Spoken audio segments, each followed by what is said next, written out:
For me, when we talk about getting a start, it's always been like an artist level, right? Well, I do music. I make jewelry. I used to really make a lot of soap too at one point. Doing the hip hop, doing the freestyles, street entrepreneurialism was a big part of the culture and was the actual ninth element before the 10th element. So the 10th element of hip hop is health and wellness. And now the culture is accepting the fact that we need to take care of ourselves.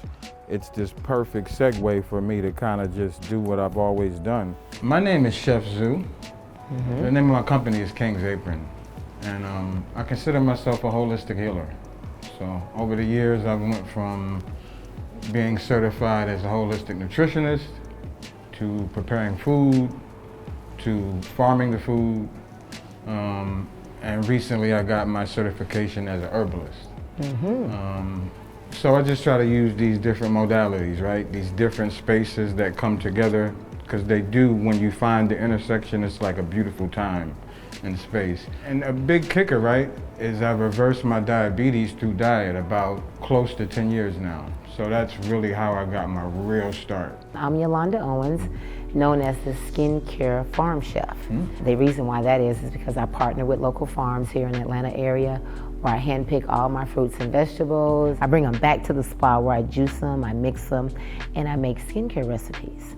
And I take those recipes and I apply them to spa services. I have a spa called E-Refresh Farm to Skin Spa, where we call it our skin farming spa, where we actually are feeding your skin the truth, straight from the earth. I go and I pull the carrots, I bring them here, I juice them. I have put them in my juicer, I make carrot juice, and I take that juice and create those products out of it. Seeds of wisdom, for me, I think the main one is there is no culture without agriculture. And the culture connection, right, between people of color and the land and the ownership or the lack of. To me, you're supposed to shout out the people that came before you even, right? So we could do Dr. Sebi and Lila Africa, but I'd like to go as far back as Imhotep. He built the first pyramids in Egypt, but then he was like a religious scholar, and then he was into metaphysics. He was in the art and writing and all of these things, but he was like really good at them. For me, it's just always looking at people that can do different things well and just using that energy that they're giving me, like the inspiration for me to try to figure out how to use different parts of a healing system in that same way.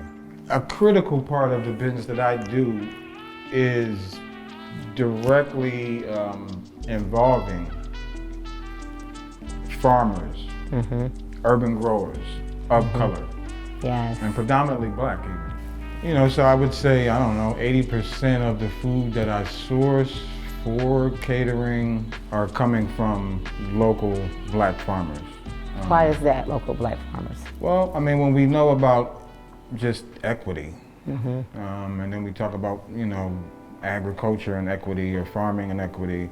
So when this term equity comes up, it's those that don't have as much as they should or were never given what they needed.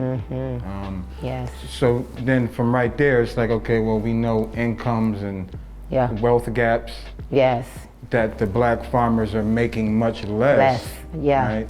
So it just makes sense to go directly to them. I know. That's one of the reasons that motivates me to choose. And it feels like family too. Yeah, it's family because we're supporting each other. And I love that. I'm very intentional about going to the black growers. Growing up in an urban community, it's so important for me to support my urban growers. As a little girl, I didn't have that. That's right. You know what I'm saying? I didn't have that in the neighborhood. And so to me, to have the black farmers in the neighborhood, in the community, oh my God, that is excitement for me. And so I have to support. I don't have any choice but to support that. So it's a win-win. Grew up with my grandmother, who was this home remedy queen. Always loved making her own products. She used to literally go on the back porch and take her seeds and literally throw it on the side of the porch and things would grow. And as a little girl, that was just so amazing for me to do that with my grandmother.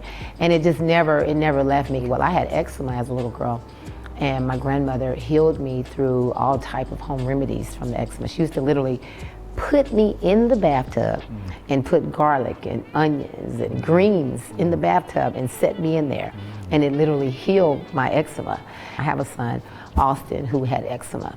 And I wanted to heal his eczema. So at that time, I started like going and getting products off the counter. I was going to dermatologists and was realizing that it was getting worse. The products that were on the shelf were actually full of so many chemicals, and there was no FDA regulations. There were regulations around food, but not around topical things. Manufacturers and people like myself who were making a product, we don't really have to tell you what's in the product. I mean, it could be dog poo-poo, it could be anything in there, and we don't have to put that on the label. Just realizing how important the skin is and how products are absorbing into our skin, to our bloodstream, and how it's impacting our organs. I was able to heal my son's eczema and just really started really connecting beauty, our skincare and food, and realizing how important it was for us to really pay attention to what we're putting on our skin, because society is not, you know, the marketing is not.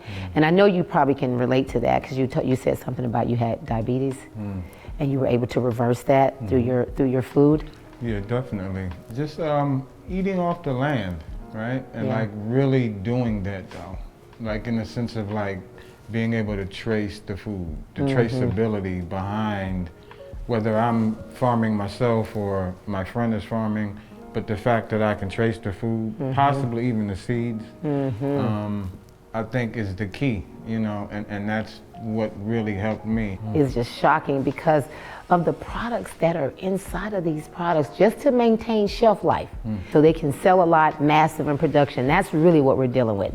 There's so many chemicals in there just to get that dollar. And that's why I came up with iwi Fresh, because iwi stands for it is what it is. And so it is what it is means that whatever it is, that's what it is. If it's carrots, it's carrots. If it's squash, it's squash. If it's lettuce, it's lettuce. It is what it is. Being black as a chef in Atlanta and not being able to say, well, I was executive chef at so-and-so hotel for 17 years, or so I come from my grandmama too. All right now, then, grandmama's was on point. But then from there, just taking what she had shared and flipping it to the way it made sense for me. In the beginning, it was this pushback of just like, who is he? And then I would just let the food speak for itself. That's right. And then I'd be like, oh, when the crowd be like, whoa. For me, when I first started my business, one of the big challenges was that I was interested in all skin. If you got skin, then I'm interested about feeding the skin the truth. Everybody wanted when you put preservatives in my products. Because it was like, how long are you gonna stay on the shelf? I got a shelf life. And a lot of my products you have to refrigerate. So people were like, well, how are you gonna be in the store if you're gonna do that?